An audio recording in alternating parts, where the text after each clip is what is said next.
Good evening दोस्तों। हम कल क्लास में अध्ययन कर रहे थे व्युत्क्रमापी के अनुप्रयोगों के बारे में। हमारा पहला अनुप्रयोग कंप्लीट हो गया था और आज दूसरा अनुप्रयोग है किसी प्राथमिक शेल का आंतरिक प्रतिरोध ज्ञात करना। कि किसी प्राथमिक शेल का आंतरिक प्रतिरोध स्मॉल आर किस प्रकार से हम ज्ञात करेंगे। तो दोस्तों किस प्रकार से इस डायग्राम को समझो। पहले इसमें इसके पहले अनुप्रयोग के अनुसार इसमें क्या लेते हैं, ए बी 1 मीटर लंबा तार लेते हैं जो किसका बना होता है दोस्तों, मैग्नीन या कांस्टेंट का तार बना होता है। ये 1 मीटर लंबा तार होता है और इसके ऊपर वाले भाग में क्या लगाते हैं दोस्तों, ए सिरे से बैटरी का धन ध्रुव जोड़ देते हैं और ऋण ध्रुव किससे जोड़ देते हैं दोस्तों, कुंजी K1 से और धारा नियंत्रक से। RH क्या है दोस्तों, धारा नियंत्रक।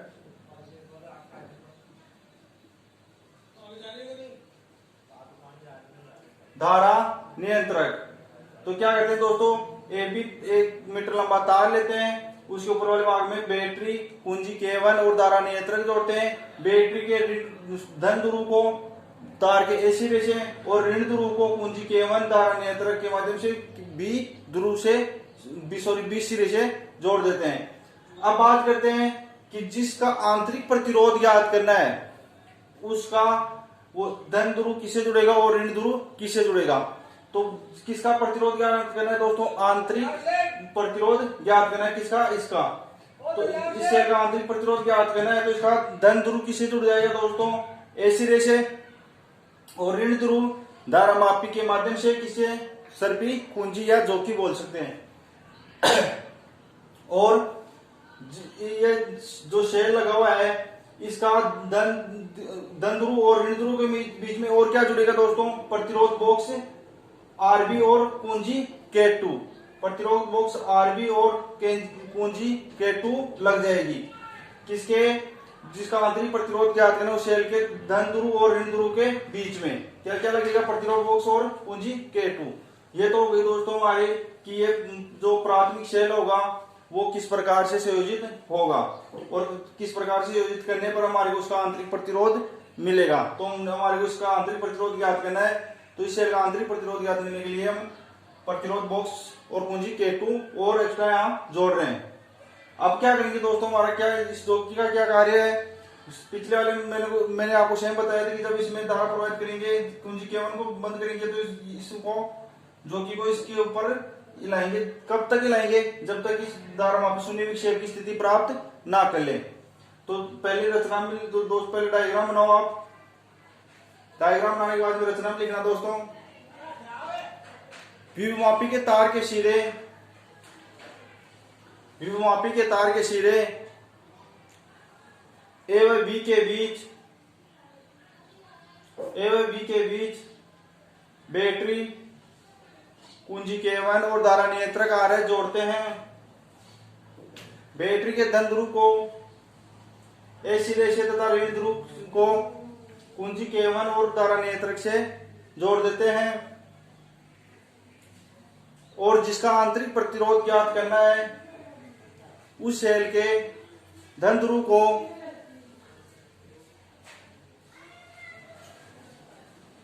ए सिरे से और ऋण ध्रुव को धारा मापी के द्वारा जोकी से जोड़ देते हैं और शेल के धन ध्रुव और ऋण ध्रुव के बीच में प्रतिरोध बॉक्स आरबी और कुंजी K2 लगा देते हैं। ये तो हुई दोस्तों इसकी रचना कि इसको किस प्रकार से हम सुयोजित कर रहे हैं। इसके बाद में आप कार्य विधि किस प्रकार से क्या कार्य करेगा। तो दोस्तों किस प्रकार से क्या कार्य करेगा, इसमें जब हम कुंजी K1 को चालू करते हैं और उस टाइम हम कुंजी K2 को क्या करते हैं दोस्तों, खुला रखते हैं और जो कि क्या करते हैं दोस्तों, तार के ऊपर स्पर्श कराते हैं। तो हम देखते हैं कि धारा मापी शून्य विक्षेप की स्थिति में कब आती है।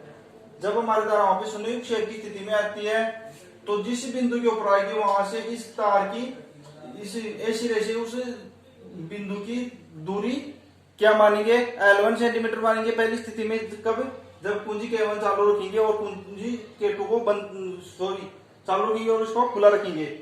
जब हम कुंजी K2 को चालू रखते हैं और आरबी बॉक्स से प्रतिरोध R निकाल लेते हैं, तब क्या करते हैं दोस्तों, जोकी को तार के ऊपर लगाते हैं और तब क्या करते हैं कि एक सिरे से उस शून्य विक्षेप की स्थिति की जो बिंदु है वहां उसकी दूरी क्या होगी, तो क्या मानेंगे L2 सेंटीमीटर। इस प्रकार से कार्य करने लग जाएगा। तो इसमें दोस्तों कार्य विधि रचना हो गई और आपके अब क्या है कार्य विधि।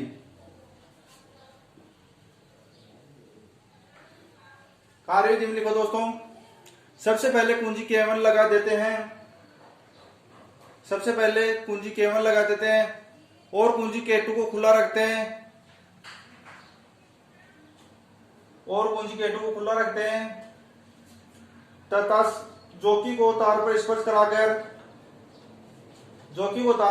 कराकर शून्य विक्षेप की स्थिति प्राप्त करते हैं। माना शून्य विक्षेप की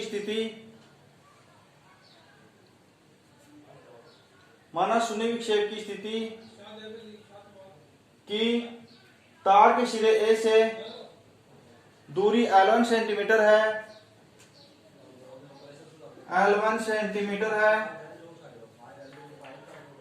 तो शेल का विद्युत वाहक बल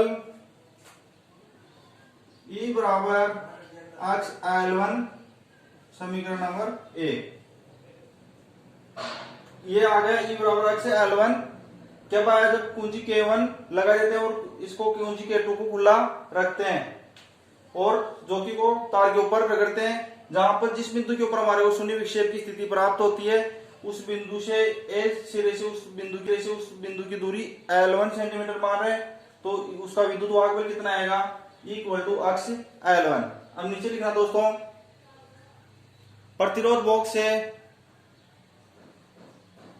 बॉक्स से उचित प्रतिरोध R निकालकर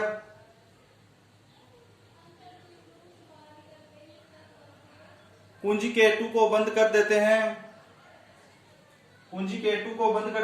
अब क्या करते हैं दोस्तों, कुंजी K2 को बंद करते हैं, कुंजी K1 को खुला रखते हैं। कुंजी K2 को बंद कर देते हैं। प्रतिरोध R के शिरों के बीच लगने वाला विभवांतर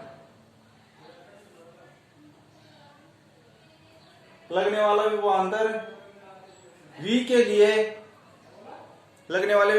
के लिए शून्य विक्षेप की स्थिति प्राप्त कर लेते हैं। माना शून्य विक्षेप की स्थिति की जब जैसे शून्य विक्षेप की स्थिति इसको जोकी को तार के ऊपर रखेंगे, जिस बिंदु के ऊपर हमारे को शून्य विक्षेप की स्थिति प्राप्त होगी उसकी इस बिंदु से दूरी कितनी मानेंगे, L2 सेंटीमीटर। तो लिखो, माना शून्य विक्षेप की स्थिति की तार के सिरे A से दूरी L2 सेंटीमीटर है।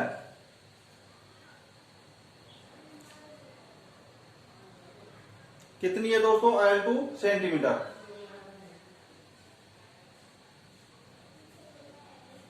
तो विभवांतर V इक्वल टू क्या हो जाएगा दोस्तों हमारा, V बराबर X L2, समीकरण नंबर 2। अब क्या करेंगे दोस्तों, इसमें समीकरण 1 में 2 का भाग दे देंगे हम, समीकरण 1 में 2 का भाग।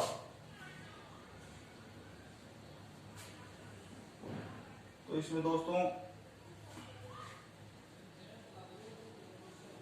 यहां देख लो, समीकरण 1 क्या है, E बराबर X L1, तो E बटे वे V equal to X L1 बटे वे X L2 दे दिया। E समीकरण 1 में भाग देना है 2 का, तो E बटे वे V X L1 बटे वे X L2। तो दोस्तों अक्ष से अक्ष क्या हो गया हमारा, कट गया। क्या बचा,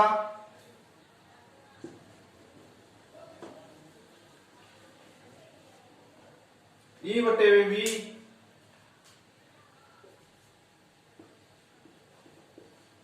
बराबर L1 बटे हुए L2। अब क्या ज्ञात करना है दोस्तों, हमारे को आंतरिक प्रतिरोध स्मॉल r ज्ञात करना है। तो आंतरिक प्रतिरोध स्मॉल r इक्वल टू क्या होता है दोस्तों, r कैपिटल R यानी प्रतिरोध, बाह्य प्रतिरोध, आंतरिक प्रतिरोध तो स्मॉल r तो हमारे को ज्ञात करना है कि किसी प्राथमिक शेल का आंतरिक प्रतिरोध ज्ञात करना है। तो आंतरिक प्रतिरोध को किससे दर्शा रहे थे, स्मॉल r से, और बाह्य प्रतिरोध को कैपिटल R से। तो आंतरिक प्रतिरोध स्मॉल r इक्वल टू प्रतिरोध कैपिटल R कोष्टक E बटे हुए V माइनस 1, E बटे हुए V विद्युत वाहक बल बटे हुए विभवांतर माइनस 1। तो आंतरिक प्रतिरोध R इक्वल टू, यहां आंतरिक प्रतिरोध R इक्वल टू R कोष्टक E बटे हुए V माइनस 1। अब दोस्तों इसमें E बटे हुए V का मान रख देंगे L1 बटे हुए L2। तो R बराबर कैपिटल R L1 बटे हुए L2 माइनस 1। किसका मान रख दिया दोस्तों, E बटे हुए V का। अब इसका क्या लेते हैं दोस्तों, लघुत्तम ले लेते हैं। इसका लघुत्तम लीजिए तो दोस्तों आंतरिक प्रतिरोध R equal to capital R कोष्टक L1 माइनस L2 बटे हुए L2 कोष्टक 1।